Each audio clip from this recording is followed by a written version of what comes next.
afternoon, everybody, and welcome to the Code Green Show with your host, Dean Seidman. Joining me today, I have Gary Cobb, number 50, former Eagles linebacker, and Fox 29 Eagles analyst. Thank you so much for joining me. My pleasure. It's good being here with you. Yeah, so I'd like to start off just talking about your early life. It says that you were born in Carthage, North Carolina. You played high school for Stanford. You were a 1975 graduate for the Black Knights, two-sport All-American in baseball and football, lettered in basketball. Can you start off by telling me how those sports helped you with the sport of football? Well, that's a great question because basketball, I'd have to say, it was such a help for me for football because in basketball you got to move your feet. In fact, one of the big things they look at when the scouts go out and they look at an offensive lineman, if they see a guy that's big and he can move his feet, then they know that he's going to be a good player. And the body control that you need in basketball helps you in every sport. So I'd probably say basketball is the one sport that pretty much helps you in all the other sports because you need body control, you need to be explosive where you can jump off the ground. And a lot of times, like now when the scouts go out, the football scouts go out and they're looking at players, they have them jump. They measure how far you can jump, how much explosiveness you have, because all that basketball ability, it shows up on a football field.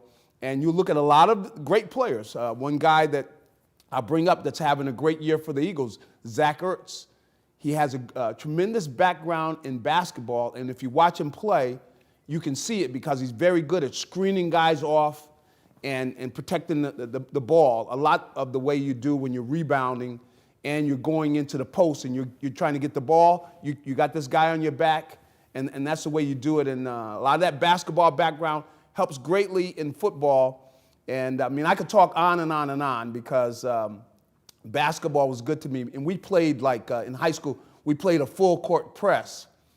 And that meant that the time you threw the ball in, we were right there, to stop you. And the coach used to have us do these drills where we would get down in a defensive stance and we had to move our feet. And when University of Southern California, when the coaches came and they wanted to take a look at me, when they saw me play in the full-court press, they said, you know what? This guy can play for us. Because a lot of the same movements you do when you're playing defense in basketball, it's like a linebacker. It's the same stance. And you can't turn and run all the time. A lot of times you got to shuffle. And that's the way you have to do in basketball. That's the way you have to do as a linebacker because a lot of times you don't want to turn and run because if the guy cuts back, you can't get him. But if you shuffle, then you can go this way and you could come back. And when he comes back, you got some heat there waiting on him. So that's right, Gary. That's right. So, the basketball, though, I think is a sport that really helps you, I think, in football. But baseball really was my number one sport when I was growing up as a kid, man. I was a Willie Mays, I was a fan of Willie Mays, and I wanted to play in the majors. That's really was my first dream, was playing in the major leagues. And, it's a long story how I wind up not, but I still look back now, I said, I should have never stopped playing baseball because, believe me, if I got a hold of one, there was no stadium that was going to hold it. This is when I was in high school. And in fact, if you ask Charles Barkley, we had this home run hitting contest years ago over at the Veterans Stadium. Okay. And you ask him who was hitting them out into the, it wasn't Charles. It was G. Cobb. Yeah, that's right. That's right.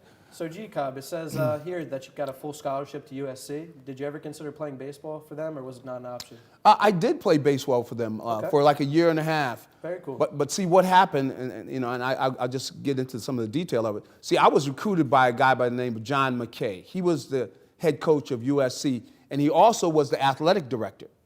And so I was recruited by them and recruited by him, and he told me he wanted me to play football and baseball because, see, he was the athletic director. And I asked him, I said, Coach, do you ever think you're going to leave here? He said, he looked out the window, he said, you see all this sunshine? I'm never going to leave here.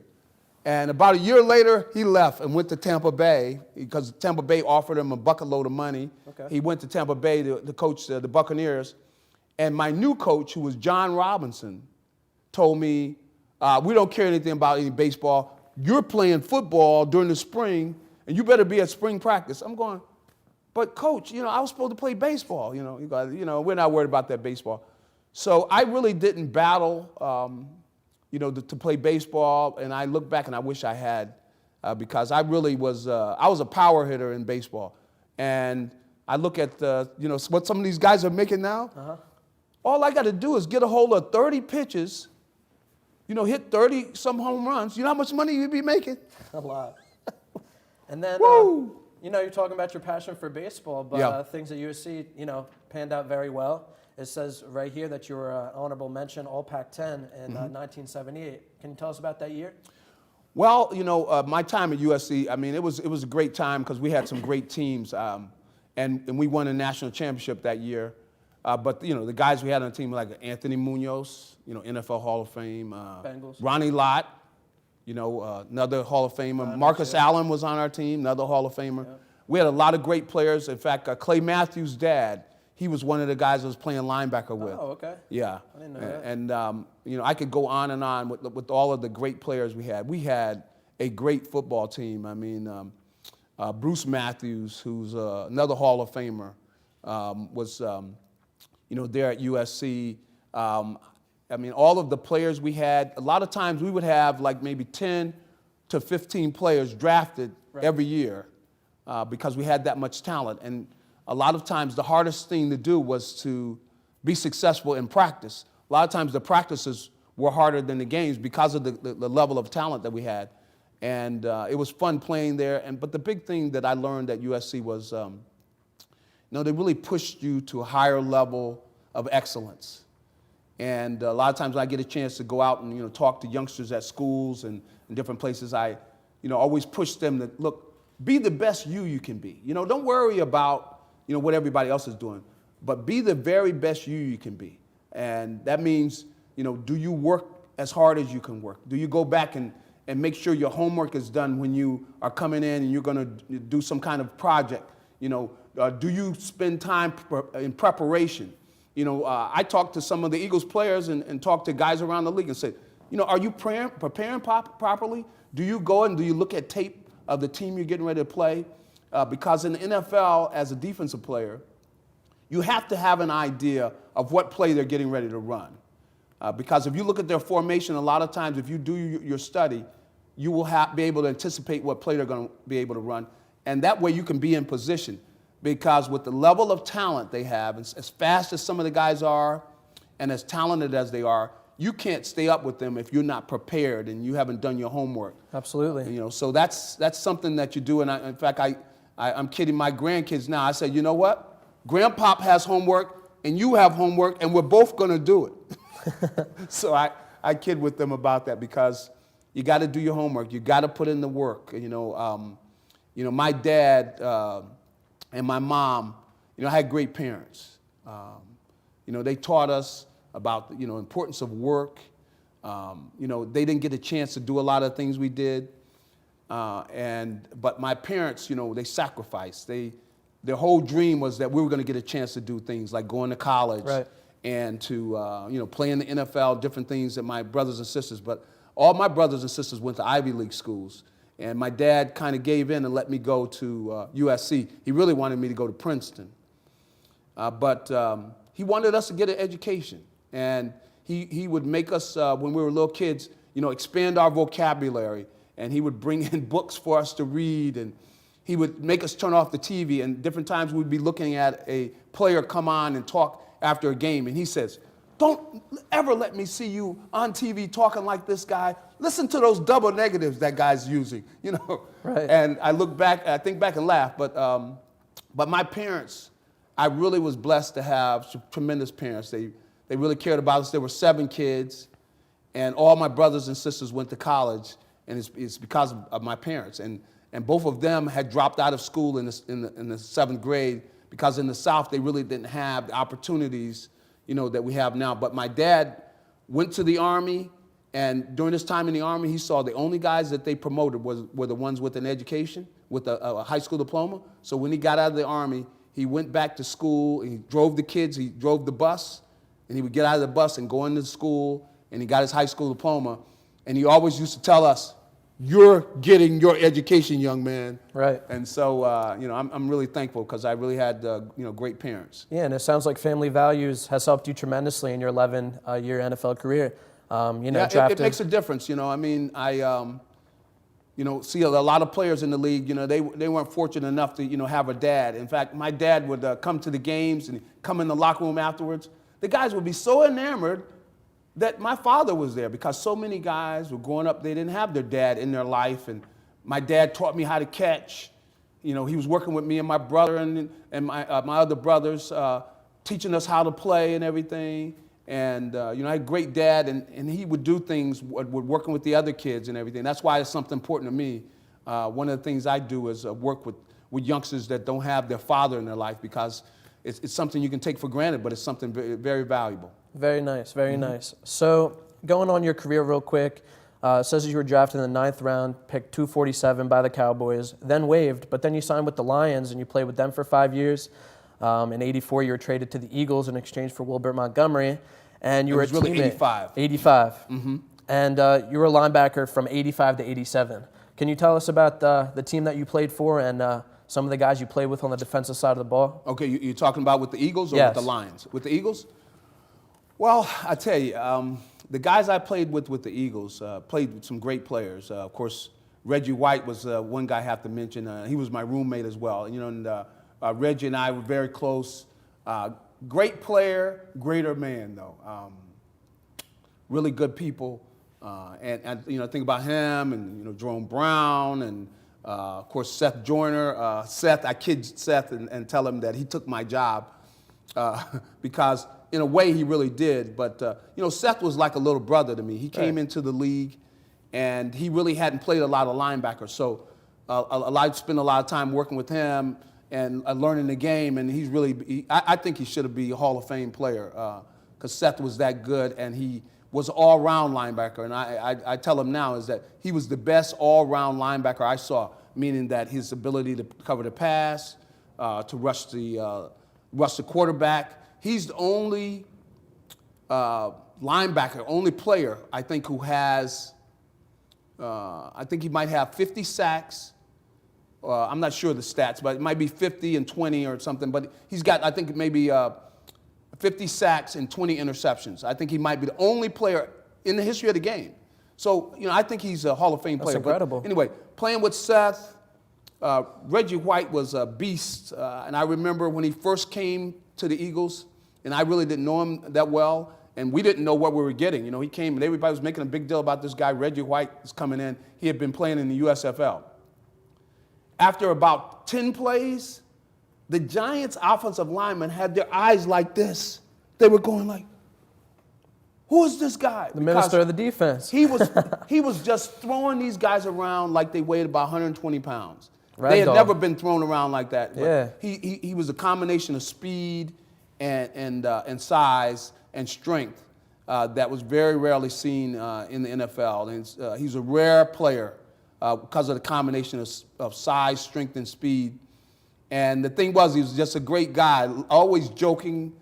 I mean, the thing about him, he was like a monster, but it was a little kid in there because he would be the kind that would be messing with your shoes, playing little silly jokes on you, Yeah, sounds like a good teammate. Oh, yeah, a great guy. And that's where I remember that, that Reggie, he was the kind that would come in and, I'm his roommate, so he's doing stuff in the room, playing practical jokes and things, but a great guy, but, a great player. I mean, just good people, though. And Jerome was very much the same way, like a guy with this huge ability, but really kind of childlike in a way. So those guys. And I know that I could get into detail on all those guys, but, two of the greatest defensive linemen, because really Jerome would have been a Hall of Famer if he'd have played his whole career. Absolutely. So, you got some great players. Eric Allen, who I think is a Hall of Fame level player, was a cornerback for that team. But a lot of those guys, and I still keep in touch with those guys, because that was really the team that was the closest that I ever played on. We were really close. Yeah, and what do you have after football, the relationships you made? Well, after football, of course, I've gotten involved in the media and met a lot of people in that area. I'm still around the NFL. I really work for the league, and I'm kind of a life coach in a way for some of the players, and talking to guys and trying to help them manage their lives and make good decisions. So I do a lot of that, but I really met a lot of great people in and out of the game. They're some quality people, you meet everywhere. So thank you so much. I enjoy that, but it's my pleasure. Thank you so much for sharing. Okay. Right after this commercial break, Gary and I will talk about today's Eagles, last week's game versus the Redskins, and this big week versus the Dallas Cowboys. We will see you soon.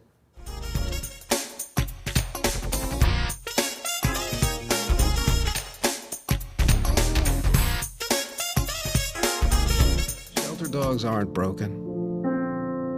They've simply experienced more life. If they were human, we would call them wise.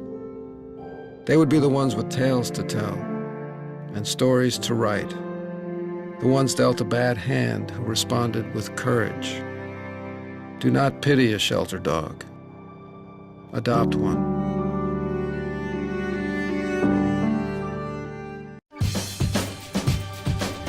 Say we've got grit, and we'll take it as a compliment. Because it's our uncommon drive, our spark within, that brings us together and sets us apart. We are temple made.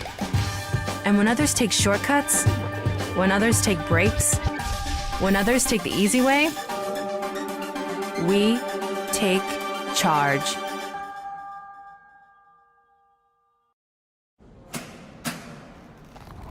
I work 13 hours a day, 6 days a week. So when I'm off the clock, I gotta get stuff done.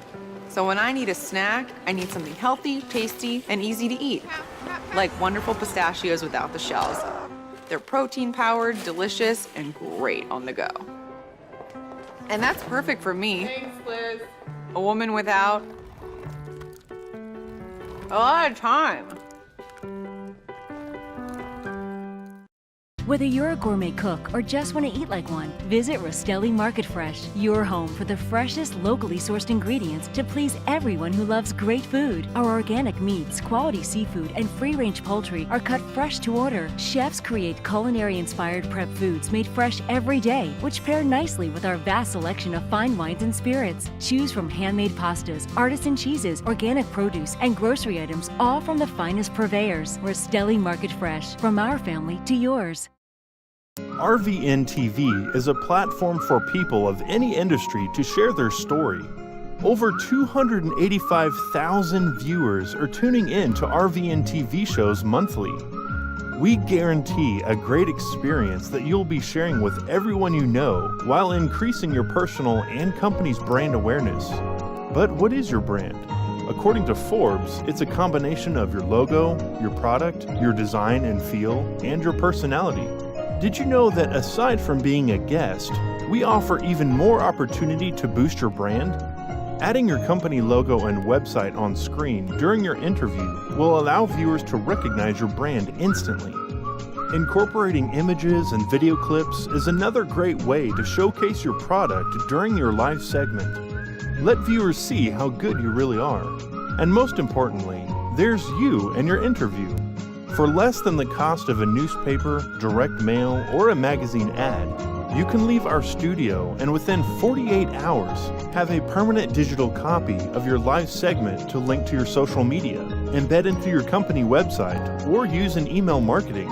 Investing in your brand is so very important, and we can't wait to have you as a guest.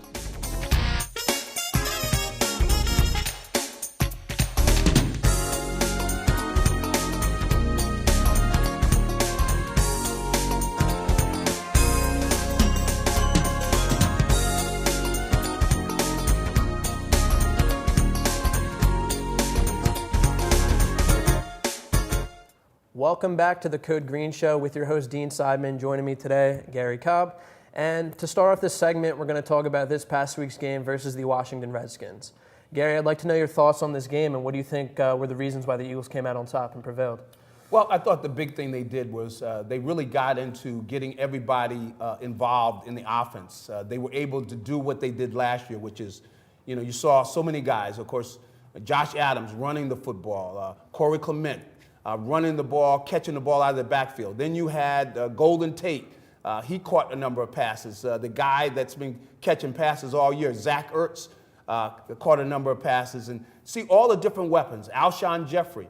And it really makes things very hard for a defense when you work in all these different weapons like that. Yes. And that's really the Eagles operating at their best. And of course, Carson Wentz is the key to it all. But by having all of these different weapons, you really don't know who to double. You don't know what defense to call because they're utilizing all the different weapons. And that's really the Eagles team that won last year. And the fact that they did that against the Redskins, see, it says that they're starting to kind of get back into their groove. But you need everybody doing their job, you know. And I said all of the information about the weapons that they were utilizing. But see, the key is the offensive line. The offensive line, if they don't do their job, it really doesn't matter what else is going on. So the fact that you had Jason Peters, looked like he was, you know, pretty healthy. He was playing well. You had, of course, Lane Johnson over there doing a great job on Ryan Kerrigan. And Ryan Kerrigan for the Redskins, he has been such a pain in the behind for the Eagles for years, but we didn't hear about him on Monday night. No. The reason we didn't hear about him is because Lane Johnson was kicking his behind, you know. So he was dominating him. And they did some things where they were double teaming him and keeping him off guard. But the offensive line played well. And, you know, Jason Kelsey had a play. One of the guys I forgot to mention which is Darren Sproles. Yes. I didn't even mention him. The play where they had a draw play Yep. to Darren Sproles. Took it outside. He took it outside, and the guy leading him was, you know, Jason Kelsey. And he took the linebacker and took him all the way into the end zone. And then he picked up Clinton Dix, the safety, blocked him and knocked both of them into the end zone. That was a great play by Kelsey. And see, that type of play, a lot of times you don't talk about the offensive line. But see, when they're clicking and playing well, last year the Eagles' offensive line was the best in the game. It was. And that's one of the reasons they won the Super Bowl. But see, once you get that line going and you get in all these weapons, that's the Eagles team that won the Super Bowl last year. So I'm not saying they're going to win it again this year, but I tell you what, it's going to really be interesting if they start getting into that groove like they did last year. They'd be very difficult to stop. I agree with you, Gary. I feel like anytime you win a football game, it begins in the trenches. How well your offensive line plays, Yep. how well your defensive line gets after the quarterback. That's right. And you talked about weapons. Carson Wentz has a lot of weapons to his disposal. You know, Yep. Zach Ertz, Josh Adams making the job easier for him. That's correct. Getting 100 yards this past game. And, you know, there's statistics I have for you. The Eagles have been undefeated every time they've ran the ball for over 100 yards. And that's something that's amazing because it opens up the field and it Yep. makes the other guys play better, essentially, because And see, there's another factor. What that means is the Eagles are playing ahead. See, and that's the key, is they've got to get off to a good start. They haven't been playing effectively in the first quarter. We did see them kind of right the ship where they took the first drive against the Redskins and put the ball in the end zone. See, that's the way they played last year. See, when you get ahead of a team, you can run the ball, you can keep them guessing with their defense because they don't know whether you're going to run it or you're going to throw it. And then you control the clock. And that's really when the Eagles are functioning at their best. And so they got off to a good start, and it's going to be very important against the Cowboys. Let's get off to a good start, fellas. Okay? absolutely. So this past week's game, Zach Ertz actually accomplished a tremendous feat. Yeah, He is the single-season reception leader, and he passed Brian Westbrook. that's correct. And did you think that was surprising, or did you think Ertz was going to accomplish something like this? Well, you know, I've been kind of following Ertz. When I played in the league, you know, playing outside linebacker, I played strong side outside linebacker, so I always lined up on the tight end. I always would study the tight end, and when Zach came into the league, I knew right away, this guy's going to be a special player because he's got a feel for running routes. He knows how to set you up and break off the route. And if you notice that Carson Wentz, his favorite target is Zach Ertz because he has confidence in him.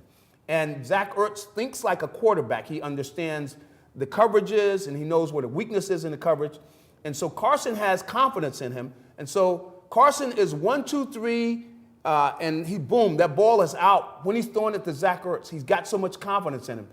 I'd like to see him develop that confidence in some of these other receivers.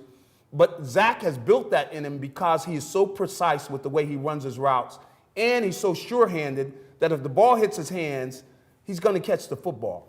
And so that's why he's been so effective, and I think he's going to break the all-time record, which was set by Jason Witten at 110. He's closing in on that. He's already broken Brian Westbrook's record. Yep. And he's a great tight end, and if he continues at this pace, you know, Zach Ertz is one day going to go in the Hall of Fame because he's as good as they come as a route runner, as a tight end. There's none better in the game, and he's very effective, and that's why Carson Wentz has so much confidence in him. Yeah, and I couldn't agree with you more, G-Cobb. You know, I think Zach Ertz is one of the reasons why Carson Wentz and the Philadelphia Eagles football team is successful this year. No doubt about it. Because you could just throw it to him and you know it's reliable. And Carson Wentz called Zach Ertz one of the most intelligent football players that he knows because he says Zach is going to be there at the right time and make plays. And that's it. See, and that's the key, is he knows he's going to be in the right place. And when a quarterback throws the ball, if somebody picks it off, it's the quarterback's interception. Right. So if he doesn't have confidence in the guy he's throwing to, then he's apprehensive. And unfortunately, he's been apprehensive, you know, throwing the ball to, let's say, Alshon Jeffrey. Yeah, you know, I can see that. And that's not taking anything away from Jeffrey, but it just shows you the greatness of Ertz, that he has gained that kind of confidence in Carson Wentz. And that's why they just flow as a unit. And I think they're going to break all kind of records through their career. This might not be the best year they have. They're going to break the record this year. But I wouldn't be shocked if next year they come back and he catches 130 passes. You know, they have that much of a sync. They just are in sync, and they know what each other are going to do. And you know, as I said, he's got great confidence in Zach Ertz. Yeah, the future for Zach Ertz is definitely bright, and it's undeniable. Anybody who's an Eagles fan and watches these games, you know, I wouldn't mind being his agent. Yeah, going to make a lot of money because he's the man. He's going to break a lot of records, and I just would like to see that same, you know, kind of chemistry developed with some of the other receivers. But see, they got to put the time in, and that's why I believe in hard work. You know, Zach Ertz didn't get that way just by, you know, snapping his thumbs. He got that way from putting the hard work in and studying defenses, and he knows a defense like a quarterback. See, quarterbacks understand coverages. Sometimes receivers don't understand coverages to that level, but see, Zach Ertz is a guy who's put in the time to learn the defensive coverages that he's facing, and that's why he's just so good at finding the seam in the area that he's open. Yes, and let's talk about these next 4 games. So obviously this week versus divisional rival, first place Dallas Cowboys. Last time we played them, we didn't come out on top, and last week's game versus the Redskins, we did a lot of things very well. What aspects of this game do you think we need to take into next week and the rest of the season? Well, the big thing is that I mentioned is you need to get everybody involved in the offense, and they've got to get, you know, Golden Tate. I thought they did a great job of getting him the ball, and Golden Tate broke a couple of tackles, and he was able to extend the play. That's his strength. He's able to get yardage after he catches the football. So you got to get all these guys involved. You want to get Darren Sproles in there on third down. You know, the fact that he's healthy, that's a big plus because he's great with the screens and the draws, and he's a third down back, and third down is the money down. Yes, it is. Meaning, when you have third down, it's either you're going to get off the field or you're going to extend the drive. See, that's why the third down is important. So I want to see them have that success that they had on third down like they did against the Redskins. The big thing you want to do is keep that Dallas defense out on the field so that their tongues are hanging and they're tired. The way you do that is you keep getting first downs, and believe me, those guys are going to get fatigued. And the way they play their defense, you know, they got a young group out there, so it's going to take some work to get them tired. But that's what they want to do is ball possession. And you always know is if you have the ball, the other team is not scoring any points. Right. Time of possession wins you football games. So that's what I want to see them do against the Cowboys is get that offense clicking, get everybody involved, and, you know, make it much like they did against the Redskins, only when you get in the red zone, you cannot make mistakes in the red zone. You know, the interception they had and the fact that they were stopped another time in the red zone, you can't have that against the Cowboys. When you get in the red zone, you got to either score, you know, you want to score touchdowns. And that's what they got to do. They got to score touchdowns when they get in the red zone. If they do that, they'll probably beat the Cowboys. I absolutely agree. But it's easier said than done because they got a great defense. So that's going to be fun. I'm going to be thrilled to see them when they're going against that defense, the Eagles' offense against the Cowboys' defense. That's going to be a lot of fun because they have a tremendous defense, and the Eagles have the potential, as we saw last year, of being a great offense. And hopefully that's what we'll see on Sunday afternoon, because this is going to be a big game. There are going to be some great football players out there, and I think both of these teams could do something in the playoffs if they get a chance to get into it. So it's going to be very interesting to see how this whole thing shakes out. Absolutely. It will definitely be interesting. And, you know, they say we got to win 3 out of 4. We got to win 4 on 4. Yeah. It comes down to playing our best football. That's you know, right. our defense is decimated with injuries, but these guys have stepped up and played some of their best football. And you saw the blending of the defense this past game was a great reason why they won. And if you're going to beat the Cowboys, you have to shut down Zeke Elliott. You have to get after Dak Prescott. Yep. And you just got to be aware on offense, you know, the defense that you're playing against. Leighton Vander Esch was a huge impact on the Dallas Cowboys last time we played against them. And if we need to beat them, we need to run the ball, we need to throw the ball, we need to use weapons like Golden Tate more, we need to use weapons like Alshon Jeffrey more. And I just look forward to seeing how this game plays out and the rest of the season.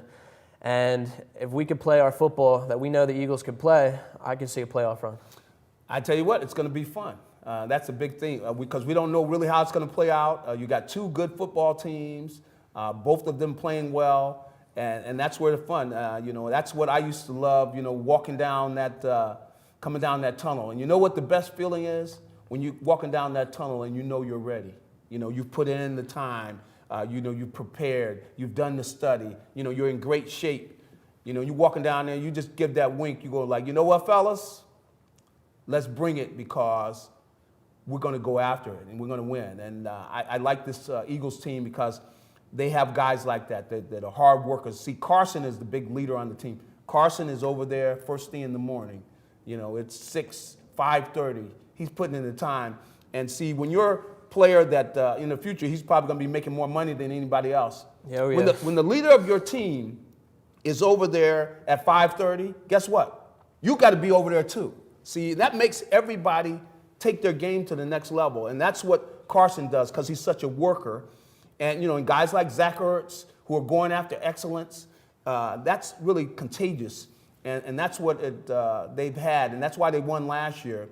And you can see that momentum is starting to build this year, that with everything on the line, they've started taking their level of play up a few notches. And they're going to have to if they're going to win the rest of the season. That's right. And then if you look at the defensive side of the ball, you have somebody like Nate Gary who stepped up in a tremendous way. He did. He played very well. Getting an interception. Yeah. And he made some good plays against the run, too. I really like the way he's developing.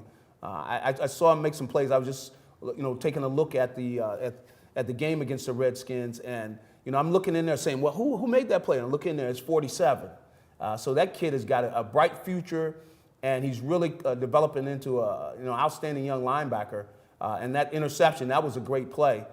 And, you know, hey, with everything on the line, because their season was on the line, and, you know, you got guys that stepped forward and made plays. Right. You know, you make note of that, and hopefully he'll make some plays this week against the Cowboys, too, because any plays you make, everybody's going to remember it. But this is going to be a lot of fun because you've got a good Cowboys team, and you're going to have the nation watching, and the boys are going to be ready to go. Definitely. And we have a lot of young players on defense that are contributing, especially in the secondary. And then you have somebody like Josh Adams who's doing his thing. But, you know, I tell you, though, it's going to be the D-line, though, that's going to decide it. And I love the way that you have some of the guys that are, you know, coming into their own. Of course, Fletcher Cox is the leader on that defensive line, and Fletcher needs to have a dominant game. He's going to be battling Zach Martin, who is an all-pro, and they're going to be going at it toe-to-toe, which is going to be a lot of fun to watch. And also Michael Bennett. I love what I've seen out of Michael Bennett. He's a great player. Another Pro Bowler. That's right. But we saw him against the Giants. The Eagles were behind, and when they came out there at the beginning of the second half, the guy that stepped up was Michael Bennett. Made a few plays. We need him to step up and have a big game. Tim Jernigan is supposed to be back. He'll be out there. Of course, Brandon Graham.